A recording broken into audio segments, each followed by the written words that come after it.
তো আমি শেখ হাসিনাকেও বলবো এবং শেখ হাসিনার প্রভু যারা রয়েছে তাদেরকেও বলবো যে আপনারা বাংলাদেশকে মনে করেছেন যে বোধহয় ফু দিলে পরেই তারা চলে যাবে, যে এদের যে দেশপ্রেম কত তীব্র কত গভীর এটা দিল্লির সাউথ ব্লক এটা বিবেচনা করেনি, তারা চিন্তায় আনেনি।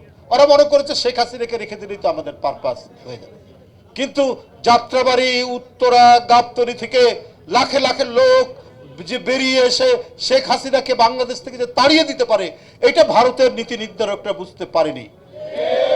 তারা আরো বুঝতে পারেনি যে অন্যায়ভাবে শেখ হাসিনা 2010 সাল থেকে 2023 সাল পর্যন্ত যেভাবে ভারতকে আপনার যে সুবিধা দিয়েছে সেই সুবিধার কারণে আপনার অসম যে কাজগুলো করেছে, যেটা দুইটি স্বাধীন দেশের মধ্যে মানে আলাপ আলোচনার ভিত্তিতে যে কাজগুলো করা যায় সেটা না করে জোর করে কাঁটাতারের বেড়া লাগিয়েছে। আপনাদেরকে আমরা বলে রাখি যে 160টি জায়গায় শেখ হাসিনার শুধুমাত্র সুবিধা দেওয়ার কারণে আমাদের সার্বভৌমত্বকে দুর্বল করে সে 160টি জায়গায় কাঁটাতারের বেড়া দিয়েছে। আমাদের যে সীমান্ত 4000 কতশো কিলোমিটার, তার মধ্যে 3000 সামথিং কিলোমিটার হচ্ছে অলরেডি কাঁটাতারের বেড়া দেওয়া হয়েছে। এখন 856-857 কিলোমিটার জায়গা বাকি আছে, সেখানে কাঁটাতারের বেড়া দেওয়া।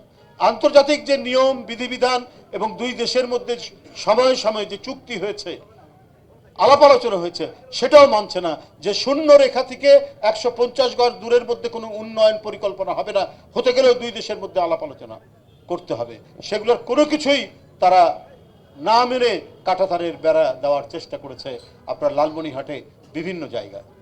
তো এর জন্য জনগণ যে দাঁড়াতে পারে তাদের দেশের বিজিবির সাথে, বিজিবির প্রতিরোধের সাথে, এই দৃষ্টান্ত শেখ হাসিনার আমলে শেখ হাসিনা করতে দেয়নি। তার ফ্যাসিজম দিয়ে, তার নির্মমতা দিয়ে, তার নির্দয়তা দিয়ে তিনি ভারতের সেবাদাস হয়ে কাজ করেছেন। উনি একটা কথা বলতেন যে নিজের দলের লোকদেরকে বলেছেন যে আমার দলের লোকের অনেককে কেনা যায়, শেখ হাসিনাকে কেনা যায় না। আরে আপনাকে তো সবার আগে কেনা যায়, ভারত তো আপনাকে সবার আগে কিনেছে। কেনার কারণে আপনি নিজের দেশের স্বাধীনতা, সার্বভৌমত্ব এবং গৌরবকে আপনি পদদলিত করে তাদেরকে অসম কাজ করার সুযোগ সুবিধা দিয়েছেন।